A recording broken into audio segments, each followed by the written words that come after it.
अस्सलाम वालेकुम स्टूडेंट्स, मैं हूं आप लोगों की teacher biology class 10। Myself Mozma Naveed, doing doctor of pharmacy. तो अब हमने रेस्पिरेटरी सिस्टम इन ह्यूमन सारा कवर कर दिया। इसके बाद अब हमारा टॉपिक रह गया था गैशियस एक्सचेंज, चैप्टर नंबर 10 में से प्लांट्स के रिलेटेड। तो अब हम आज के लेक्चर में प्लांट्स का कवर करेंगे कि प्लांट्स के अंदर गैशियस एक्सचेंज कैसे होती है। ठीक है, इससे पहले स्टार्ट करने से पहले मैं आपको बताती चलूँ कि प्लांट्स के अंदर कोई भी स्पेसिफिक ऑर्गन या सिस्टम नहीं होता। जैसे अब हमने पढ़ा था कि जो एनिमल्स होते हैं या ह्यूमंस होते हैं उनके अंदर स्पेसिफिक ऑर्गन्स है। अब हमने ह्यूमन रेस्पिरेटरी सिस्टम पढ़ा था, वो प्रॉपर एक सिस्टम था जिसमें हर फंक्शन, हर ऑर्गन अपना फंक्शन परफॉर्म कर रहा था। लेकिन प्लांट्स के अंदर ना तो कोई स्पेसिफिक ऑर्गन होता है और ना ही कोई स्पेसिफिक सिस्टम होता है। इधर सिचुएशन ये है कि इधर हर सेल ने अपनी रेस्पिरेशन खुद करनी है। इसने इधर हर सेल ने अपनी रेस्पिरेशन करनी है और हर सेल अपनी रेस्पिरेशन का रिस्पॉन्सिबल है। यहाँ कोई प्रॉपर सिस्टम या ऑर्गन वर्क नहीं करेगा। ठीक है, अब प्लांट्स जैसे गैशियस एक्सचेंज ह्यूमंस में होता है, एनिमल्स में होता है, इसी तरह गैशियस एक्सचेंज जो है वो प्लांट्स के अंदर भी होता है। लेकिन प्लांट्स के अंदर कौन कौन सी सेल्स हैं जो गैशियस एक्सचेंज में हेल्प करते हैं? हमने पढ़ा है क्यूटिकल, एयर स्पेसिस,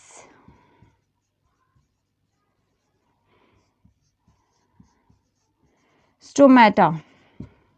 ठीक है, ये वो चीज़ें हैं जो कि गैशियस एक्सचेंज में प्लांट्स में हेल्प करती हैं।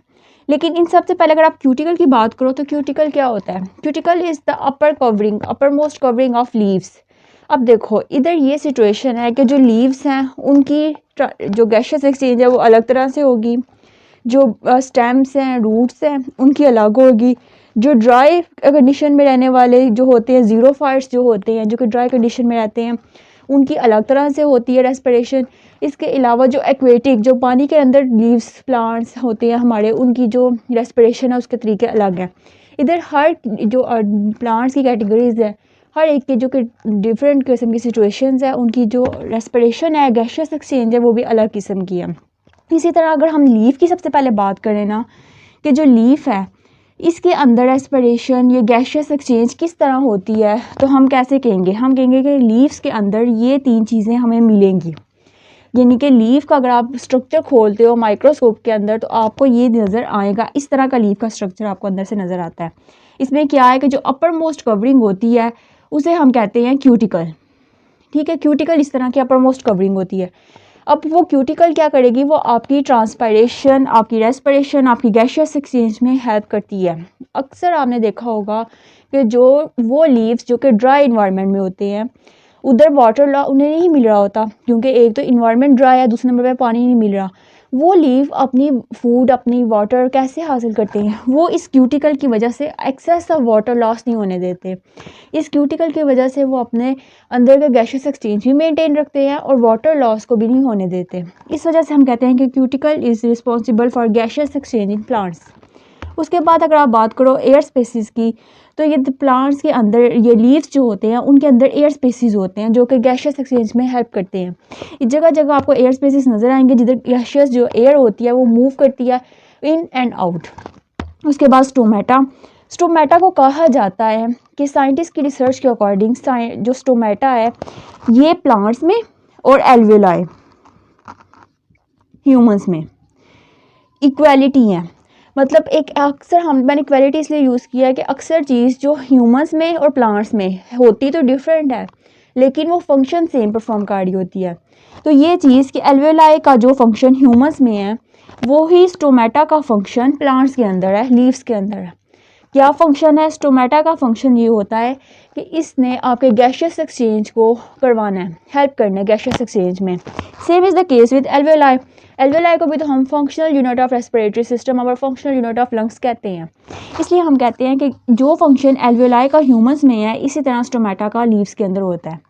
अब स्टोमेटा का फंक्शन बनने से पहले ना, सबसे पहले इसका स्ट्रक्चर का आपको आइडिया होना चाहिए कि स्टोमेटा होता क्या है। ओके स्टूडेंट्स, तो अब हमने जब लीफ का स्टार्ट किया हुआ है तो लीफ में मैंने आपको क्यूटिकल का भी बताया, एयर स्पेस का भी बताया, स्टोमेटा। स्टोमेटा के अगर आप ये देखो ना तो इस तरह होते हैं गार्ड सेल्स, इन्हें कहते हैं गार्ड सेल्स। ये अक्सर में ना बीन शेप्ड सेल्स होते हैं जिन्हें हम कहते हैं गार्ड सेल्स।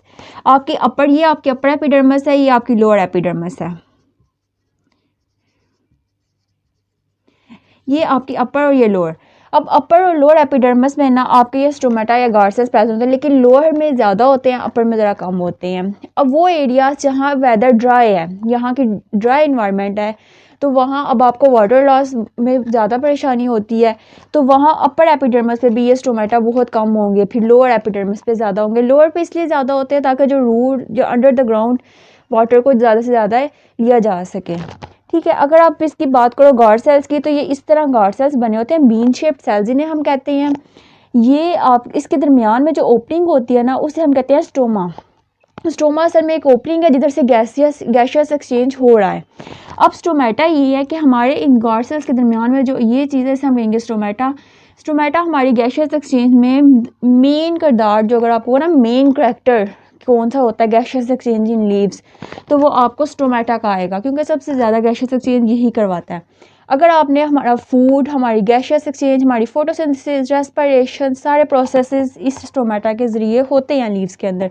क्योंकि अभी हम बात कर रहे हैं लीव्स की, तो लीव्स के अंदर ये वाली चीज़ें हैं, 3 चीज़ें जिनके अंदर से रेस्पिरेशन जो गैसियस एक्सचेंज है वो उसने होना है। अब सिचुएशंस है, अगर आप सिचुएशंस की बात करो ना, तो लीव्स में अगर आप डे टाइम में देखो, ड्यूरिंग डे टाइम में क्या होता है कि लाइट मिल रही है, लाइट आ रही है, तो उसके अलावा आपको अब देखो 2 प्रोसेस हमारे डे टाइम में होते हैं, एक तो फोटोसिंथेसिस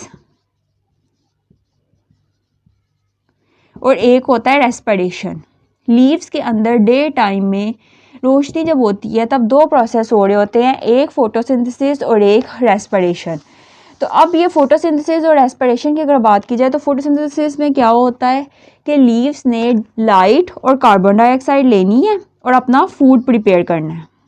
ठीक है, रेस्पिरेशन में क्या होना है कि रेस्पिरेशन में ऑक्सीजन ने लीव्स के अंदर जाना है और कार्बन डाइऑक्साइड की फॉर्म में एक्सहेल होना है। लेकिन डे टाइम में हम कहते हैं कि ये दोनों प्रोसेस रेस्पिरेशन और फोटोसिंथेसिस साथ साथ हो रहे होते हैं, मतलब हम कहते हैं सिमल्टेनियस प्रोसेस हो रहे होते हैं। कैसे? कि लीव्स जो हैं वो बाहर से लेंगे, रेस्पिरेशन करेंगे तो बाहर से क्या लेंगे? ऑक्सीजन। अब ये ऑक्सीजन उन लीव्स के अंदर जाएगी through stomata, through gaseous exchange. ये लीव्स के अंदर इधर से जानी है ऑक्सीजन है, इस ऑक्सीजन ने जब अंदर जाना है इसने कन्वर्ट हो, अब लीव्स ने अपनी यूज़ के मुताबिक ऑक्सीजन यूज़ कर ली, उसके बाद उन्होंने एज अ प्रोडक्ट ऑक्सीजन, देखो ह्यूमस में हमने पढ़ा था कि ह्यूमस ऑक्सीजन को इनहेल करते हैं, तो एक्सहेल कौन सी गैस करते हैं? Carbon dioxide. Same is a case with respiration in plants, कि ये भी ऑक्सीजन को इनहेल करेंगे और जो कार्बन डाइऑक्साइड है इसको एक्सहेल करेंगे। अब ये वाली जो कार्बन डाइऑक्साइड है ना, यहाँ ज़ाया नहीं होती डे टाइम में, ये कार्बन डाइऑक्साइड प्लांट्स ऐसे यूज़ करते हैं फूड प्रिपेयर करने के लिए, मतलब प्लांट्स ने प्रिपेयर करनी होती है शुगर, फोटोसिंथेसिस होती है प्लांट्स में, क्या बनेगा? ग्लूकोज। अब जो ग्लूकोज हमारी प्रिपेयर होती है वो कैसे प्रिपेयर होती है कि ये कार्बन डाइऑक्साइड रेस्पिरेशन के ज़रिए जो हो रही मिलती है हमें, वो प्लांट्स डे टाइम में फोटोसिंथेसिस के साथ लाइट और कार्बन डाइऑक्साइड की प्रेजेंस में बना लेते हैं अपना फूड, और ये इस तरह फूड प्रिपेयर होता है। मतलब अब ये सर्कल इसी तरह चलता रहता है। ये तो बात होगी हमारे डे टाइम की। फिर उसके बाद अगर आप नाइट टाइम की बात करो, तो नाइट टाइम में क्या होता है? अब नाइट टाइम में ये होगा कि अब आपके पास लाइट तो है नहीं, ठीक है, तो इसलिए जो प्रोसेस है फोटोसिंथेसिस और रेस्पिरेशन का, तो बस फोटोसिंथेसिस नहीं होगी नाइट टाइम में, सिर्फ और सिर्फ रेस्पिरेशन होगी। प्लांट्स को ऑक्सीजन तो मिलेगी क्योंकि ऑक्सीजन तो एयर के अंदर है, और वो ऑक्सीजन कार्बन डाइऑक्साइड की फॉर्म में एक्सहेल हो जाएगी। ठीक है, वो ऑक्सीजन ले लेंगे और कार्बन डाइऑक्साइड को एक्सहेल कर देंगे। लेकिन क्योंकि लाइट नहीं होती, लाइट नहीं मिल रही होती, तो फोटोसिंथेसिस का प्रोसेस नहीं होता नाइट टाइम। इसलिए कहा जाता है कि अक्सर कहा जाता है कि ट्रीज़ के नीचे या जिधर प्लांट्स के एरियाज़ है वहाँ रात के वक्त जाके सांस ना लें। क्यों? क्योंकि वहाँ कार्बन डाइऑक्साइड बहुत ज़्यादा रिलीज़ हुई होती है और ऑक्सीजन कम होती है। लेकिन वो फ़र्क ये होता है, डे टाइम में ये होता है कि वो कार्बन डाइऑक्साइड जो है प्लांट्स यूज़ कर लेते हैं शुगर बनाने में, अपनी ग्लूकोज बनाने में, अपना फूड बनाने में। लेकिन एट नाइट टाइम ये वाली कार्बन डाइऑक्साइड जो है वो बाहर एक्सहेल कर देते हैं। इस वजह से मना करते हैं कि रात के वक्त दरख्तों के नीचे या फिर प्लांट्स के एरियाज़ पे मत जाया जाए, क्योंकि कार्बन डाइऑक्साइड की बहुत ज़्यादा उधर ज़्यादा कार्बन डाइऑक्साइड की तादाद होती है। ठीक है, उसके बाद अगर मैं आपको बताऊं कि एक स्ट्रक्चर है मीज़ोफिल सेल्स। मीज़ोफिल सेल्स की अगर हम बात करते हैं ना, तो अगर आपको ये इम्पोर्टेंट एमसीक्यू याद रखना, आ सकता है कि कौन सा प्लांट लीव्स का ऐसा कौन सा सेल है जो कि फोटोसिंथेसिस और रेस्पिरेशन दोनों में यूज़ होता है। सेल की बात जब की जाएगी तो आपने मेसोफिल सेल्स को बता देना है, क्योंकि मेसोफिल सेल्स वो सेल्स है जहाँ फोटोसिंथेसिस का प्रोसेस भी हो रहा होता है, जहाँ रेस्पिरेशन का प्रोसेस भी हो रहा होता है। ठीक है, अगर आपसे बात की जाए गैशियस एक्सचेंज की तो गॉड्स, ये स्टोमेटा, एयर स्पेस, क्यूटिकल, ये 3 जो स्ट्रक्चर्स हैं ये लीव्स में गैशियस एक्सचेंज में यूज़ होंगे। मेसोफिल सेल्स में एमसीक्यू आ सकता है कि कौन सा प्रोसेस होता है, तो आप कह सकते हो कि फोटोसिंथेसिस और रेस्पिरेशन दोनों प्रोसेस मेसोफिल सेल्स में हो रहे होते हैं। ठीक हो गया। अब ये था हमारा लीफ का सारा पॉइंट ऑफ व्यू। स्टूडेंट्स, अब ना अक्सर एक क्वेश्चन आता होता है, ये बोर्ड के पॉइंट ऑफ व्यू से इंपॉर्टेंट क्वेश्चन था, तभी मैंने आपको इसको मेंशन कर दिया है। शॉर्ट क्वेश्चन की फॉर्म में आ सकता है, ये एमसीक्यू की फॉर्म में आ सकता है कि जो स्टोमेटा होते हैं, ये पहली तो स्टोमेटा की डेफिनेशन आएगी, तो आपने लिख देना है कि tiny openings in the epidermis of leaves is called stomata and they are guarded by the guard cells. ठीक है, अब अगर गॉड सेल्स के बारे में पूछा जाए तो आप लिख सकते हो कि बीन शेप स्ट्रक्चर्स होते हैं जो कि स्टोमेटा को गार्ड करते हैं। अब आपने एक क्वेश्चन आएगा कि how guard cells open and close, तो ये बहुत इंपॉर्टेंट क्वेश्चन है कि गॉड सेल्स जो है या जो स्टोमेटा है ये कैसे ओपन एंड क्लोज होता है।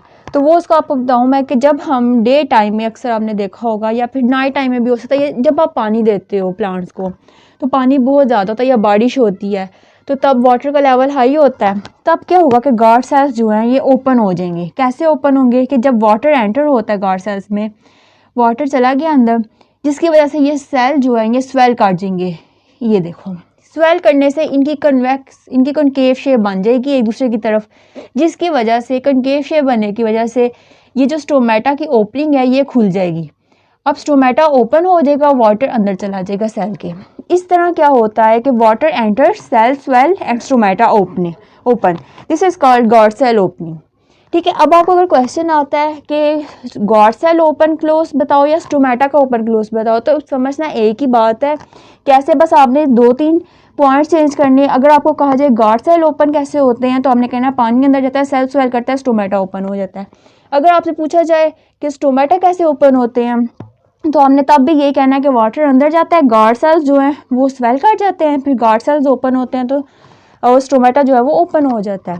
फिर उसके बाद guard cells close. Guard cell कैसे क्लोज होते हैं, वाटर जो है उसका लॉस हो गया, समझो ड्राई वेदर हुआ, बारिश नहीं हुई, एक्सट्रीम ड्राई कंडीशंस हो गई हैं, जिसकी वजह से वाटर जो पानी जितना भी वाटर था हमारे, वैसे तो सेल्स जो लीव्स होते हैं वो इतना वाटर रखते हैं कि उनकी क्यूटिकल अपनी हार्ड कर लेते हैं ताकि ज़्यादा से ज़्यादा जो इवेपोरेशन है वो ना हो अगर ड्राई वेदर है तो।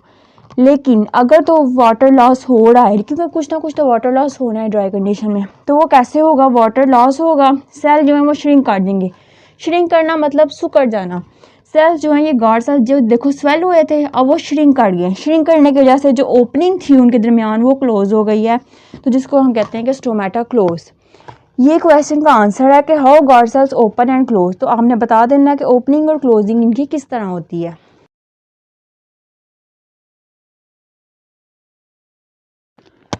ओके स्टूडेंट्स, अब मैंने आपको लीफ के अंदर गैशियस एक्सचेंज कैसे होती है वो बता दिया। उसके बाद अगर हम स्टेम्स की और रूट्स की बात करें तो हमने देखा होगा कि स्टेम्स और रूट्स मोस्टली ब्राउन कलर की होती हैं, they are mostly present under the ground. तो अब ये स्टेम्स और रूट्स में क्या है कि अगर आप इसकी पिक्चर को थोड़ा माइक्रोस्कोप में बड़ा करके देखो तो इस तरह आपको एक बार्क नज़र आएगी। बार्क मोस्टली हमने देखा होगा कि थिक स्ट्रक्चर होता है जो कि मोस्टली ब्राउन कलर का होता है। ठीक है, अब वो बार्क आपने ऐसे देखी होगी कि बार्क नज़र आएगी। अब बार्क के ऊपर ना छोटे छोटे वाइट कलर के ना ऐसे पोर्स या ओपनिंग्स बने होते हैं। ये इन ओपनिंग्स को या पोर्स को हम कहते हैं लेंटिसल्स। ठीक है, लेंटिसल्स। अब रूट्स और स्टेम्स इन्होंने गैशियस एक्सचेंज करनी है। गैशियस एक्सचेंज प्लांट का हर पार्ट करता है। लीव्स ने मैंने आपको बताया था क्यूटिकल, एयर स्पेस और स्टोमेटा उसके ज़रिए की थी। रूट्स और स्टेम्स जो हैं वो गैशियस एक्सचेंज कैसे करेंगे, लेंटिसल्स के ज़रिए। Lenticels are the tiny pores present in the bark and they are responsible for the gaseous exchange in the plants. Okay, तो अब उसके बाद अगर आप बात करते हो कि स्टोमेटा की, तो स्टोमेटा जो है वो रूट्स और स्टेम्स में भी प्रेजेंट होता है लेकिन नॉट ऑल प्लांट्स। तो इस वजह से हम उसको मोस्टली लिंक करते हैं लीव्स के साथ।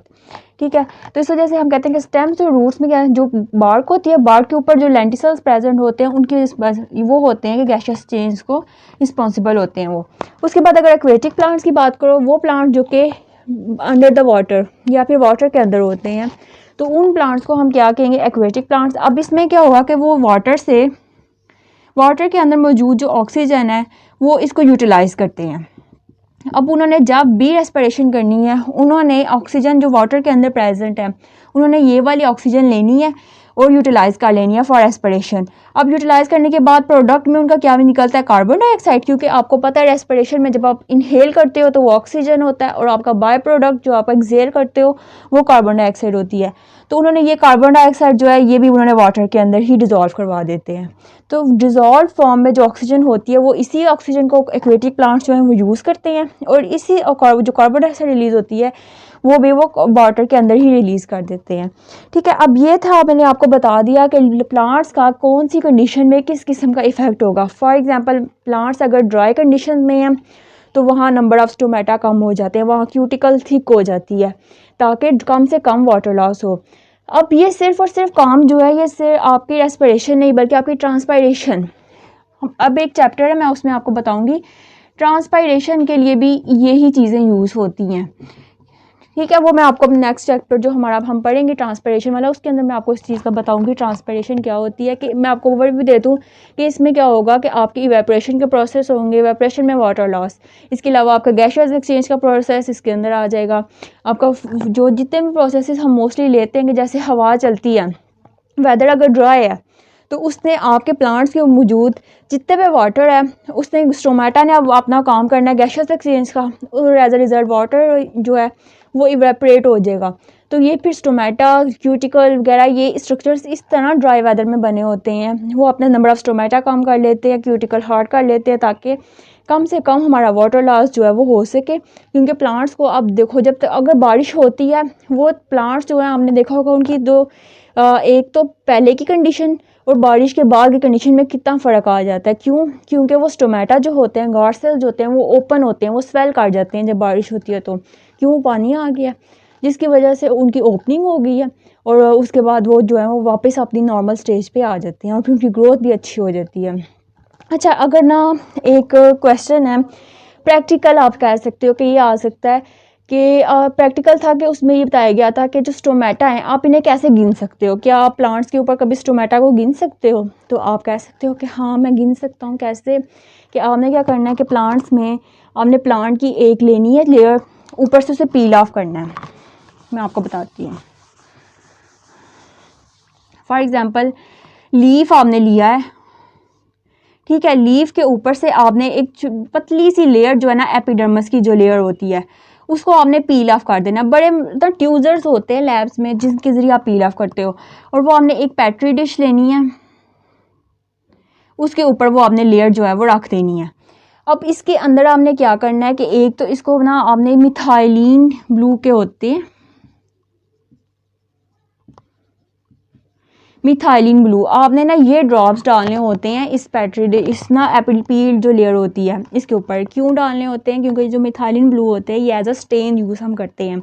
जब ये लीफ के ऊपर डालते हैं तो जिधर जिधर स्टोमेटा होता है ना उसको वो कोई प्रॉपर कलर दे देगा, फॉर एग्जांपल ब्लू कलर दे देगा। तो ये से क्या होगा, मिथाइलिन ब्लू की वजह से जो स्टोमेटा है ना वो आपको प्रोमिनेंट होकर नज़र आ जाएंगे। बाकी सेल्स जो हैं वो वैसे ही रहेंगे लेकिन स्टोमेटा का कलर हो जाएगा, जिसकी वजह से आपको पता चल जाएगा कि जो स्टोमेटा है ये इधर। फिर आप माइक्रोस्कोप में आराम से उसको गिन कर सकते हो, उसको काउंट कर सकते हो।